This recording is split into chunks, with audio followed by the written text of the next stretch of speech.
Hey, everybody. It's Cameron here from I'm Not Crazy, along with my co-host, Nicole. I'm Not Crazy, the podcast that takes the strange and the abnormal and gives it some meaning. I don't know. Trying to have a thing at the beginning. Yeah. So this week, I want to talk to you about black-eyed kids. Have you ever heard of this? I've heard of black-eyed kids, but not too familiar in the origin and all that fun stuff. Okay, I'm guessing you've come across a story or two on your creepypastas and your thought catalogs. Okay. Yeah. Well, just a quick definition. Black-eyed children or black-eyed kids are an American contemporary legend of paranormal creatures that resemble children between ages 6 and 16 with pale skin and black eyes who are reportedly seen hitchhiking or begging or encountered on doorsteps of residential homes. Okay, so this is an urban legend, essentially, of the internet age. Okay. It does have a credible-ish origin story from a reporter that I'd like to kind of start with. And it does have some crossover theories about different entities of what these black-eyed kids could be. So that's going to be what we're kind of trying to break down in this episode. Okay. So these creatures seem to have come into existence in 1996 when Texas reporter Brian Bethel wrote of an encounter he experienced in Abilene, Texas. Okay, so this is verbatim. This following story, which is the first account of black-eyed kids, comes to us directly from the Abilene Reporter News by Brian Bethel. Right. So here we go. Near as I can figure, this happened in 1996. I've managed to pin down the date that far. I feel like it happened in the spring or summer, since I remember wearing a pair of shorts, but one of my biggest regrets is not recording the actual date of the event. After you hear the story, you'd think it'd be something you'd never forget. But given enough time in between, not the case. My memory, while good, isn't quite eidetic. I'd gone down to the former site of Camelot Communications, one of the area's original internet providers, to pay my bill. At the time, Camelot was located on North 1st Street, near the movie theater, in the shadow of what is now Chase, then Bank One. Okay. I was using the light of the movie theater's marquee to write out my check, which I had planned to put in Camelot's night drop slot. Involved in my work, I never heard them approach. There was a knock on my driver's side window. Two young boys, somewhere between 9 and 12 years old, and dressed in hooded pullovers, stood outside. I cracked the window a bit, anticipating a spiel for money, but I was immediately gripped by an incomprehensible, soul-wrecking fear. I had no idea why. A conversation ensued between one boy, a somewhat suave, olive-skinned, curly-headed young man, and myself. The other, a red-headed, pale-skinned, freckled young man, stayed in the background. The spokesman, as I've come to think of him, told me that he and his companion needed a ride. They wanted to see a movie, Mortal Kombat, dating it, awesome, but they had left their money at their mother's house. Could I give them a ride? Plausible enough? But all throughout this exchange, the irrational fear continued to grow. I had no reason to be frightened of these boys, but I was, terribly. After a bit more conversation, I looked up at the theater marquee and down at the digital clock display in my car. Mortal Kombat's last show of the night had already started. By the time I could have driven the boys anywhere and back, it would practically have been over. All the while, the spokesman uttered assurances. It wouldn't take long. They were just two little kids. They didn't have a gun or anything. The last part was a bit unnerving. I noticed that my hand had strayed toward the lock on my door. I pulled it away, perhaps a bit too violently. In the short time that I'd broken the gaze of the spokesman, something had changed, and my mind exploded in a vortex of all-consuming terror. Both boys stared at me with cold black eyes, the sort of eyes you see these days on aliens or bargain basement vampires or late-night television. Soulless orbs, like two great swaths of starless night. I did what I feel any rational person would do. I full-on freaked out inside while trying to appear completely sane and calm. I apologized to the kids. I made whatever excuses came to mind, all of them designed to get me the hell out of there fast. The aura of fear was now palpable, black hanging thing, almost as if reality itself was wrapping around me. I wrapped my hand around the gear shift, threw the car into reverse, and began to roll up the window, apologizing all the while. My fear must have been evident. The boy in the back wore a look of confusion. The spokesman banged sharply on the windows as I rolled up, his words full of anger, echoing in my mind even today. "We can't come in unless you tell us it's okay. Let us in." I drove out of the parking lot in blind fear, and I'm surprised I didn't sideswipe a car or two along the way. I stole a quick look in my rearview mirror before peeling out into the night. The boys were gone. Even if they had run, I don't believe there was any place that they could have hidden from my view that quickly. I write for a lot of reasons. I do it even if I didn't get paid. So I wrote down the story of what happened, more or less as a cathartic exercise, and shared it with a small group of friends on an email list. From there, it got to the wider internet and grew and grew and grew. Type in my name in Google, soon enough you'll find it. In time, there was a term coined for what I'd seen, BEKs, Black Eye Kids. I wouldn't have chosen it personally, but it's the acronym the internet knows. I'm pretty easy to track down now, so I still get calls, emails, and inquiries from people all over the world who want to know more about what I saw, what I think they were, and what the encounter means in the cosmic sense. More interesting to me has been the sporadic but more than occasional contact from people who think they have experienced something similar. Some narratives follow the template of my original encounter a bit too slavishly, and those are easy to dismiss. But others have a more than subtle ring of some sort of panic and helplessness that I felt. Similar experiences have been now in places from suburban neighborhoods to your standard dark alleys throughout the country, possibly beyond. Kids like the ones I saw allegedly have been seen wandering through certain 24-hour big box retailers in the middle of the night, banging on the front doors of numerous witnesses. Are all these accounts true? Unlikely. Are there enough to at least reinforce my belief that I encountered something truly strange? Definitely. Since my story leaked out to the wider internet, I've gone through several phases.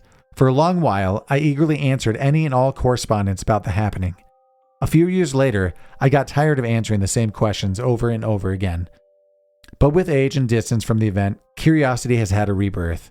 So when a television program called Monsters and Mysteries in America gave me a call asking if they could interview me about that long ago night, I said yes.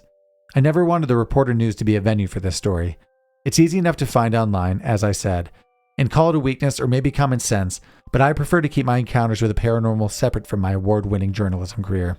But for one of the provisions my bosses at the paper made in exchange for me potentially making a fool of myself on TV was for me to tell the story here, and so I have. Do I expect you to believe me blindly? Of course not. I might not believe it myself if I heard such a story from someone. What did I see? Your guess is literally as good as anyone's. I've had everything from vampires, demons, ghosts, and aliens.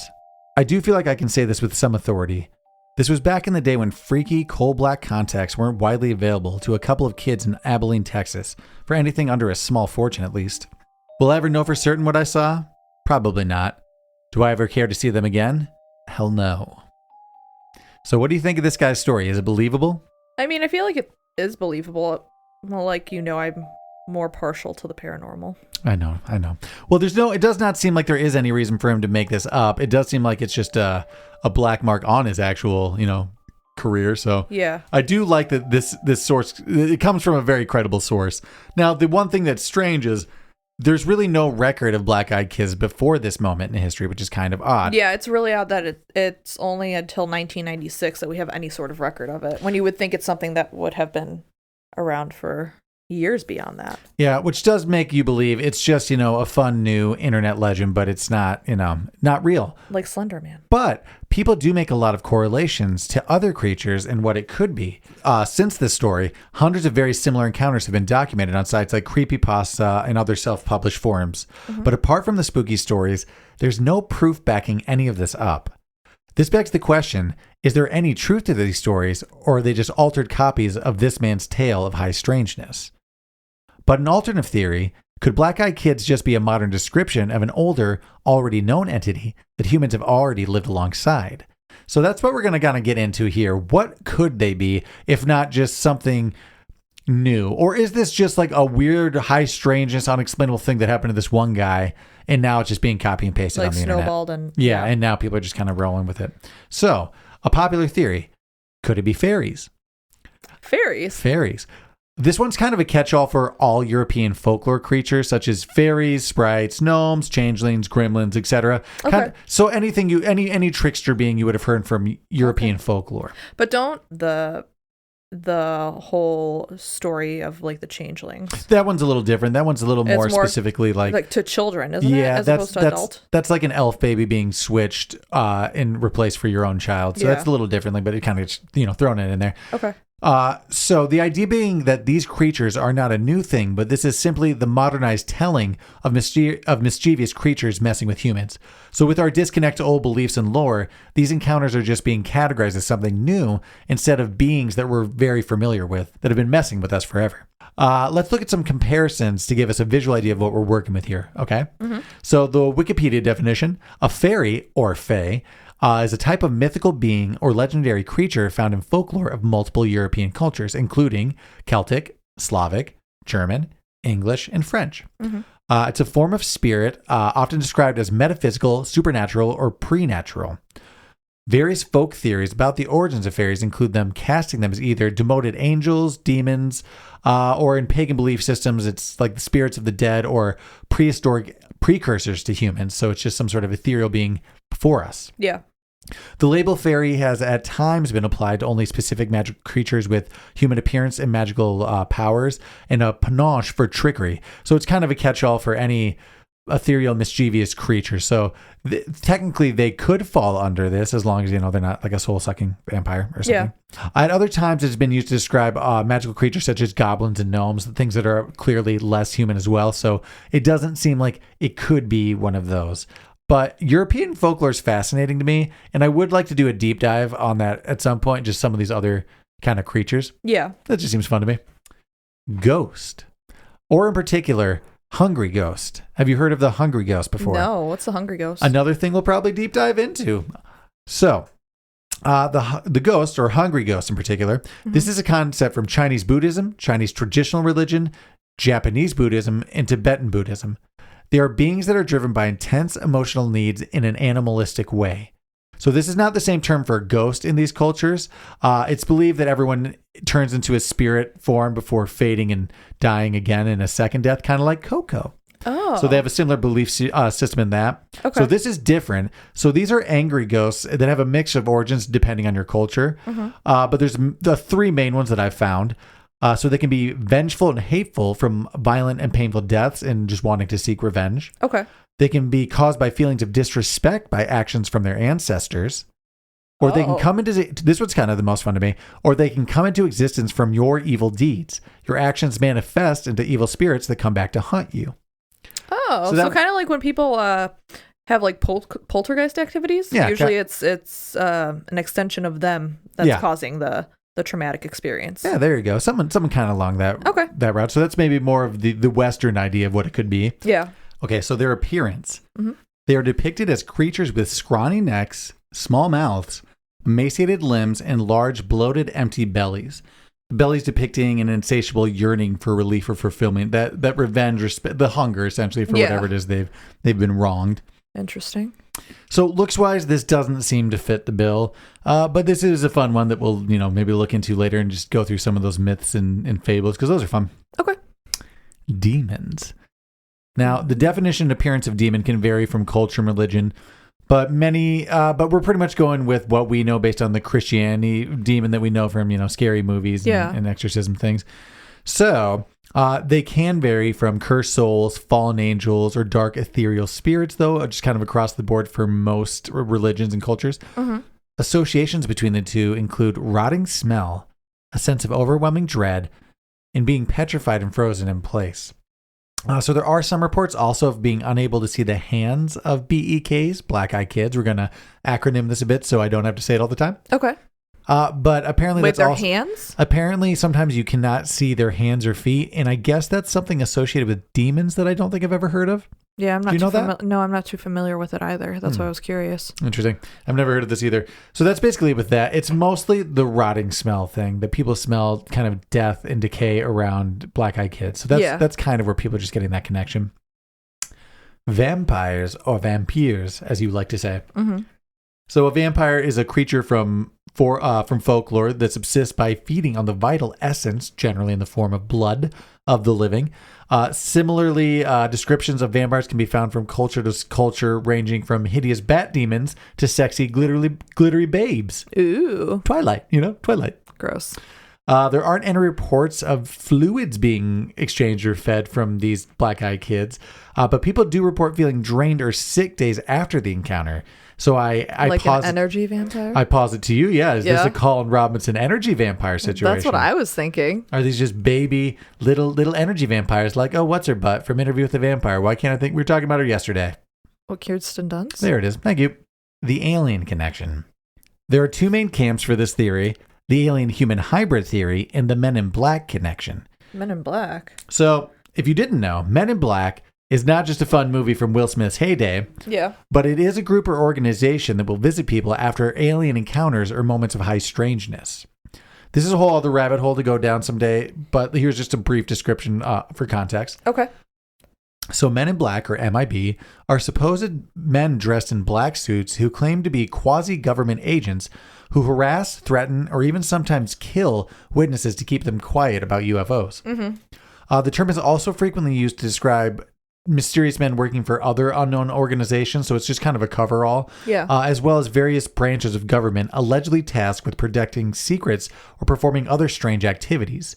The term is generic, used for any unusual, threatening, or strangely behaved individual who appears on the scene that can be in the same fashion of just a generic black suit. Yeah. Several alleged encounters with the Men in Black have been reported by UFO researchers and enthusiasts. The MIB supposedly appear throughout different moments in history. So much like the MIB movies, part of what makes these encounters kind of weird, or these interrogations, are that people have otherworldly qualities and appearances depicted about these Men in Black. I was hoping you were going to get into the description of them. I'm just going to do a little bit here, but there's a lot of stories about this that we're going to get to at some point that are very strange. Yeah. So their skin has been similarly described as looking fake, pale white, or changing color during visits. Mm-hmm. Their actions and speech are also odd, and these aren't just agents speaking with an accent or something. This is usually phrasing or delivery that's just off, like they don't know how to communicate properly. So the idea is that much like the MIB movies, where aliens are working with humans in the government and maintaining aliens on the planet, or alternatively, these are just aliens hilariously trying to pass as normal to cover up for their own weird experiments by interviewing and gaslighting witnesses. Which one do you think it'd be? Do you think they're working with us? Yeah, it'd actually be kind of funny if they were just gaslighting witnesses. I think so too. If they're like, we're totally passing. I am human and I'm here to talk to you. The alien-human hybrid theory. Okay. So this starts with alien abduction. Mm-hmm. I'm sure you've seen a million references and descriptions in pop culture of an alien abduction scenario. Yeah. A human is taken against their will, often while they're sleeping. Right. They're taken to a craft where there'll be a series of medical experiments performed on them. Correct. The examination phase of the so-called abduction narrative is characterized by the performance of medical procedures and examinations by apparently alien beings against or irrespectively against the will of the experiencer. Mm-hmm. So procedures often focus on sex and reproductive biology in a lot of these encounters. Right. However, there are reports of other, things being performed as well. The entities that appear to be in charge of the operation are usually taller than the others around them. So there's usually one tall leader. And this is usually the grays as far as the alien breeds we're talking about here. Mm-hmm. The ones that you would know from just pop culture. Big head, small, gray, big eyes. Your typical alien. Yeah. Abductees of all ages and genders report being subjected to a child presentation. As its name implies, the child presentation involves the abducted victim being shown a child. Often that child will appear neither human nor as the species that abducted them. Mm-hmm. Instead, the child will have characteristics of both species, a human-alien hybrid. These children are labeled by experiencers as hybrids between humans and abductors, usually grays, and a main characteristic is that they will have big black eyes. Interesting. So could BEKs be alien-human hybrids trying to peep on their biological parents? Or are they some sort of child version of the Men in Black? Do either of those seem intriguing to you? Do you like one more than the other? I'd like to think that they're just human hybrids, Mm-hmm. and they're here to just fuck with their parents. Just peep on their like biological the spawns, parents? yeah. So wait, which one are you more partial to? Are you partial to believing that they're these sub copies of the Men in Black, or if they are, I don't know hybrids. if it's either of those. It seems kind of more of it seems nefarious more than that. Whereas the alien stuff's more of just experimentation and I don't know. Yeah. But this seems more supernatural. Like the European folklore? Is that what you're Yeah, leaning something towards? closer to that. Or even maybe vampire, just because the whole cannot enter thing. Something supernatural, something weird. So let's help pin this down. Here's some more descriptions of BEKs. Okay. So BEKs mostly have pale skin, but occasionally they have olive toned skin. Most reports are that their skin color looks off or fake, like makeup or a bad spray tan. The majority of the reports are pale skin, though. They're usually chalk white. Right. They're said to smell like decaying meat or rotting garbage, which is interesting because that would seem to have a demonic connection to it. Right. Or at least a supernatural mischief connection to it. So like the fairy folk. Yeah. That smell also sometimes causes nausea and delirium in some cases, but that has some linkage to UFO and MIB encounters because there are a lot of reports of people seeing UFOs and feeling sick afterwards or having some sort of radiation poisoning. Yeah. And also same with Men in Black. A lot of times when these weird government quasi people come by, they'll be sick for days after. People have had cancer after like mysterious illnesses. Yeah. So there is a weird connection with that, which does get it to the MIB kind of vibe. Yeah. They never answer questions and repeat their phrases and demands in calm, even tones. They almost never shout and talk in a hypnotic manner. So some people theorize that the way they're speaking is putting their victims into a true trance because, I mean, a lot of times people are in fear, but they don't seem to be able to lock the door or step away or drive away for some reason, even though they're just super afraid. So this is much like a vampire, which is kind of interesting. So it's pretty much the needing permission to enter and the lightning quick or just moving in the blink of an eye thing. Yeah. They give it that vampire quality.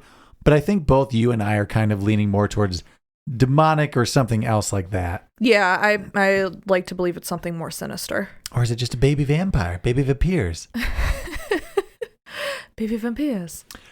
BEKs typically arrive at dusk or early evening, maybe like a vampire, can't be out in daylight, but that's most dark creatures. Right. They have a similar request or in need of help looking for rides, food, the bathroom, or most commonly they need to use the phone to call their parents. Mm-hmm.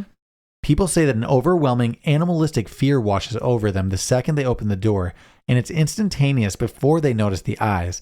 So it's just like an animalistic knowing a predator is there kind of vibe. Yeah. Hair will stand on end, they'll get goosebumps, but most importantly, everyone is locked in fear where they can't seem to move or like respond how they want to by fleeing. Interesting. So kind of like frozen in fear in a sense? I'm just so confrontational that I'd have no problem just not even engaging with these kids. A kid would walk up to my window and I'd be like, and just like hand up and just driving away already. Screw that. So here are a couple other BEK stories to help us kind of get in the mind of what they are. And then maybe at the end we can kind of conclude what we think. Okay. So these are the stories from Creepypasta and Thought Catalog. Cool. I was sitting on the couch watching a movie when suddenly I heard someone heartily beating at the door. I got up and went to the closet next to the front door and pulled out a cricket bat. Okay. Why not? Overseas, not baseball. Go on. I opened the door and I saw 3 kids standing there. One of them told me that they were lost and they needed to call their mom. I'm lost and I need to call my mom. They asked to come in. That was the biggest mistake of my life when I said okay. I went into the living room and what I saw amazed me a little. All 3 of them were sitting quietly, face down. At the same time, all 3 of them looked at me. Those were seriously the most scariest eyes I've ever seen. But staring at them for 10 seconds more and I was screaming like a girl. So wait, they are inside her house right now. Correct. Okay, I've never heard one of these stories where someone actually lets them in. So I don't think this is real. Go on. I ran towards the garage door and I felt all 3 of them running after me because I could hear their feet thumping on the wooden floors. I ran into the garage and locked the door. I looked through the peephole. Outside were 2 kids. So wait, she's in the garage and she's looking out. So she's locked herself in the garage? Correct. Okay. Why is there people in the garage door? Usually that's go on. I don't know. Had it not been for the feeling of overwhelming dread and fear, I probably would have asked these children in and give them some tea or hot chocolate to get them out of the bitter cold. Do you want some tea or hot chocolate? Something about them seemed off.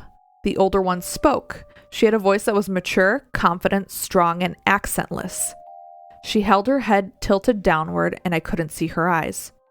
She said, "We have to use your phone." I stood frozen in fear. How did she know I was there? She raised her head to face me directly, and that is when I saw her eyes. Black, like a doll's eyes. There were a reason I couldn't see them through her bangs before. They were black or midnight blue or a dark, dark purple. They were otherworldly. She said, "Our mother is worried." I saw some kid walking back and forth along the sidewalk in front of my parked car. The boy walked over to the side of my car and just stares.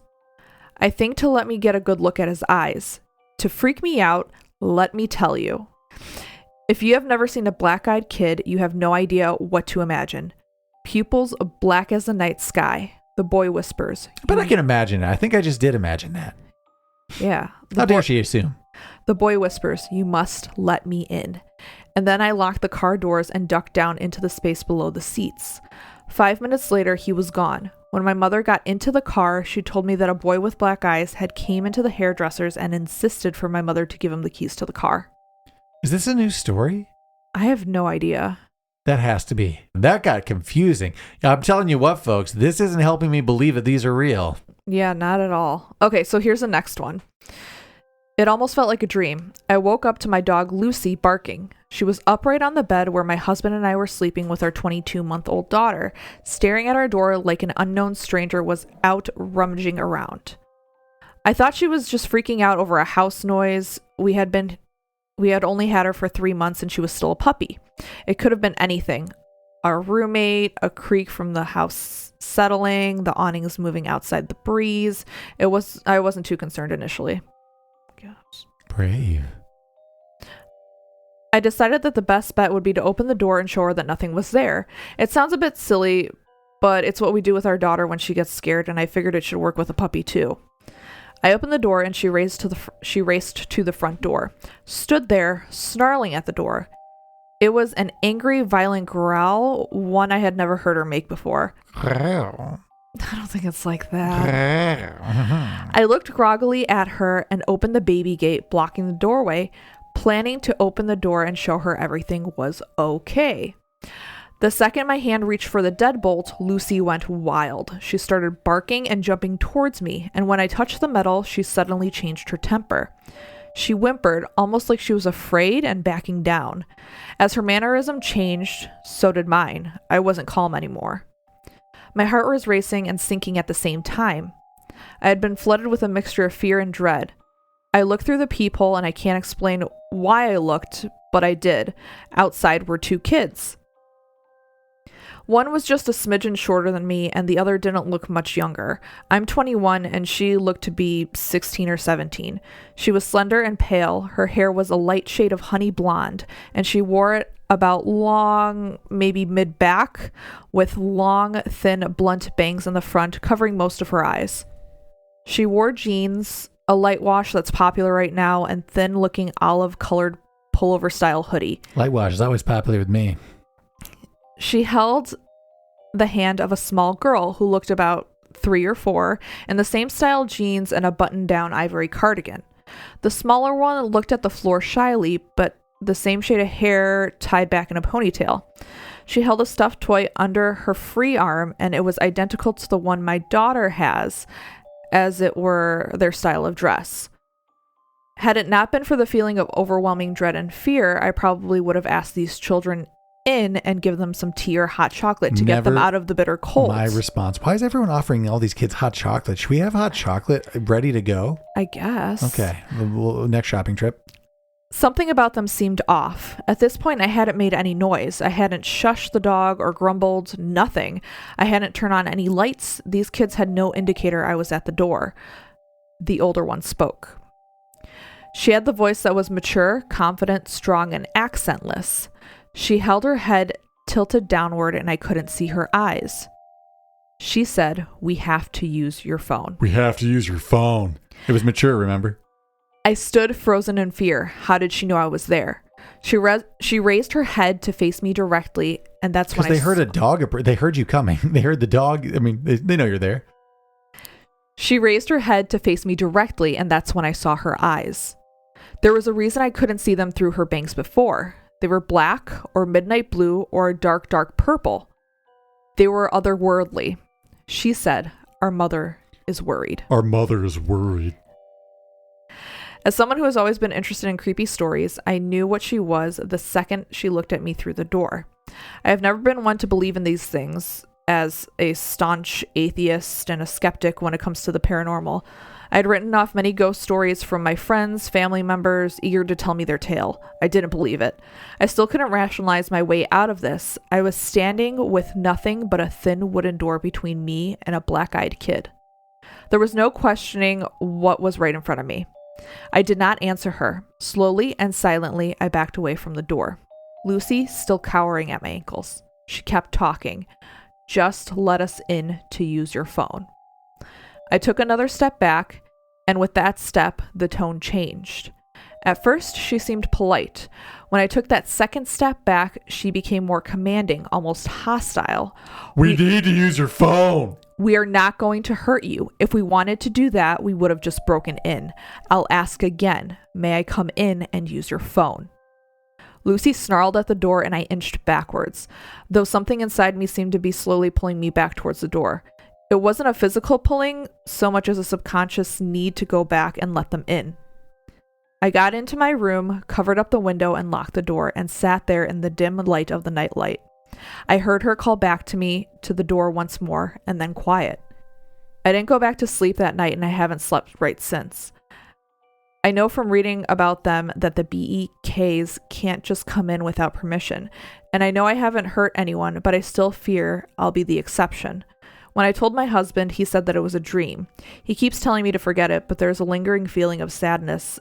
This dread in the house is silent at night, and the fear of a knock at the door still tells me otherwise. That one seems kind of more believable to me. Kind of, yeah. Yeah, that one, at least I knew the setting where that person was in each Left pretty good imagery. Yeah. You know what? We'll mark that one up as a maybe. Okay. So this one's spooky. It's on a Halloween night.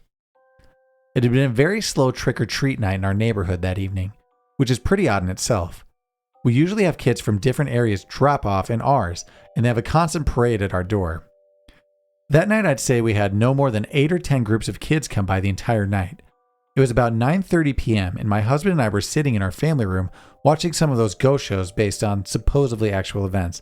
The stuff I like on Travel Channel. The stuff we like on Travel Channel. Yeah, we do enjoy it. Like I said, I don't believe in all that stuff, but I do like a good ghost story now and then, and it was Halloween after all. We hadn't had any activity at the door in over an hour, and it was getting late, so we decided to turn the porch light off and let our dog Chloe out of her crate. Chloe's an American bulldog and is very docile. We only put her in her crate because we were afraid she would try to get out and play with the kids, and I didn't want to have to chase her down the street. Also, we didn't want her to scare any of the kids because she would look a little intimidating to the younger kids. So I turned the outside light on to let Chloe out, and she followed me back to the couch and lay at my feet. It was getting close to 10 p.m. when my husband decided he'd had enough fun for the night and was going upstairs to take a shower and get ready for bed. After all, it was Thursday, and he still had to get up early the next day. My teenage son was out with his friends at a local haunted house and wasn't expected back for another hour or so that left me alone on the couch with Chloe. Now, just because I don't believe doesn't mean those shows don't freak me out a bit. And being alone now, watching was kind of putting me on edge. It wasn't long after I heard the upstairs water for the shower turn on when there came a light knock at the front door. My initial reaction was, what the hell, really? It's almost 10, go home. But soon an uneasy feeling came over me. Why the knock? Our doorbell glows in the dark, and without the porch light on, it would be extra obvious to anyone there. I paused. I couldn't really just ignore it. Our front door has a big beveled glass panel, and anybody right at the door could see in to someone sitting in the family room watching TV. It would be pretty rude for me just to sit there and not answer it. Knock, knock, knock, again at the door. I glanced down at Chloe, and she was gone.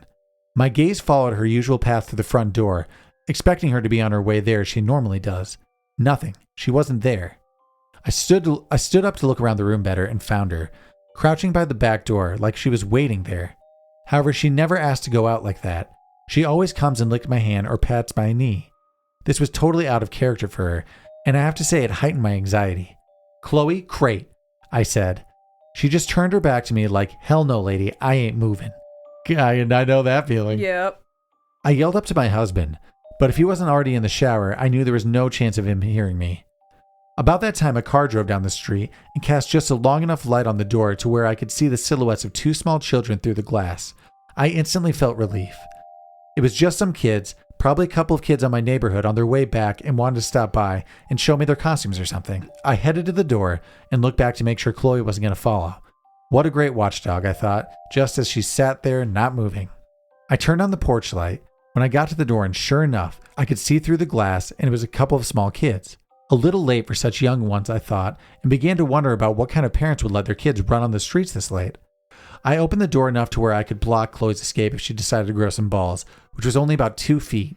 What struck me immediately as odd was these kids weren't wearing any costumes. They were in normal street clothes. Also, no customary trick or treat either. I began to feel very uneasy again. It was a girl and a boy. The girl to my left was older. I'd say about 11 or 12.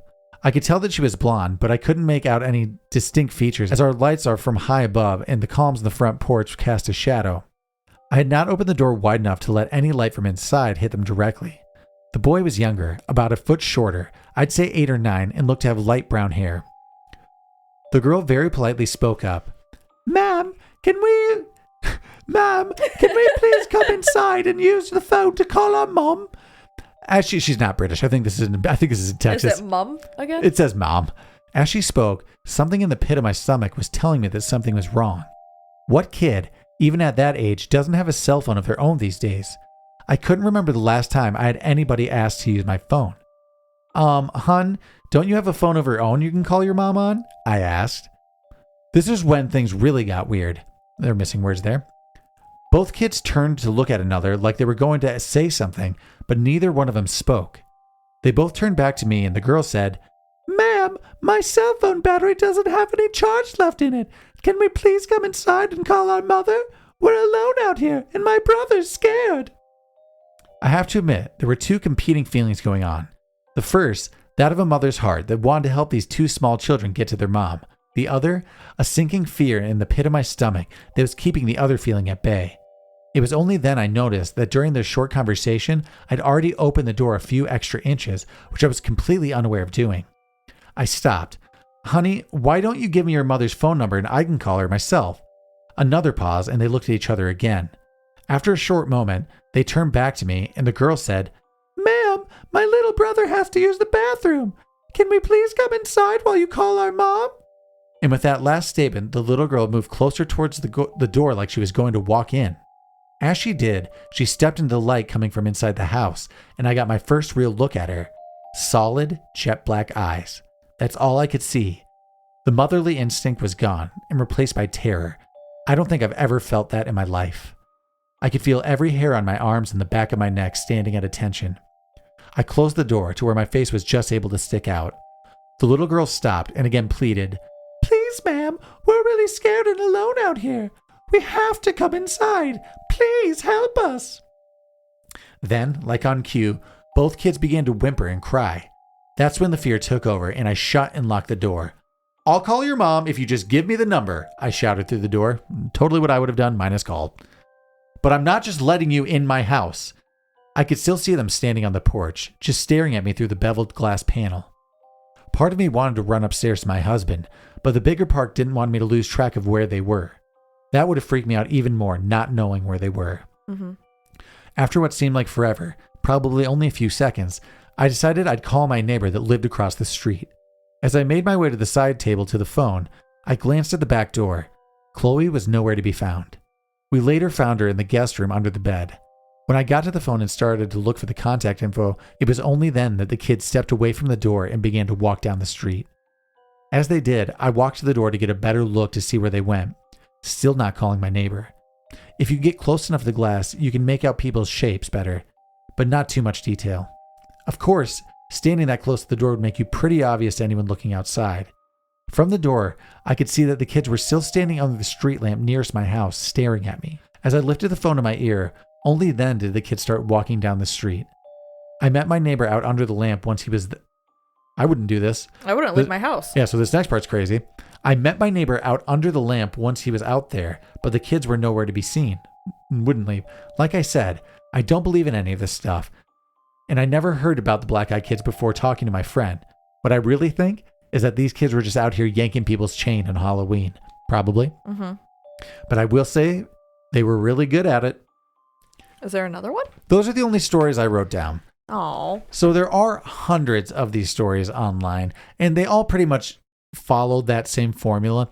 It's very rare that you get anyone saying they let them in, because, I mean, it's believed that if you let them in, you done. You die. You probably die. Yeah. There is one story I remember hearing, and it might have been like featured on last podcast on the left, that these kids showed up to like a house party going on, so people just let them in, and they kind of I feel like they went on going around like fortune tellers being like, do you want to know how you die? And saying creepy shit like that to people. Really? So maybe they are just ethereal, weird, mischievous fairy beings that were there just fucking with humans. Could be. I don't know. Which theory do you think falls under the Black Eyed Kids best? I think I am leaning more towards the sinister route. So I feel like it could be a demonic entity.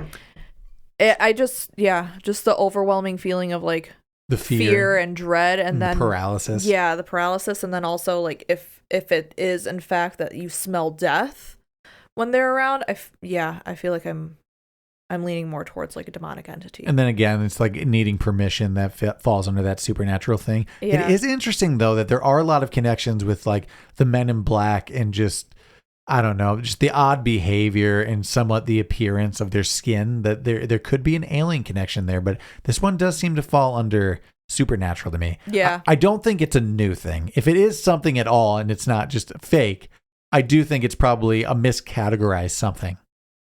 Okay, I can see that. So that was our take on Black Eyed Kids. Hopefully you like what you heard. What does everyone else think out there? What's your favorite theory? You can write in at imnotcrazypod@gmail.com to let us know, or you can find us at imnotcrazypod on social media. Make sure you hit up all the other good podcasts on the Majestic Jam Network, Cult Classic, Urban Hermit, and until then, we'll catch you on the next one. Don't worry, you're not crazy. We believe you. Bye.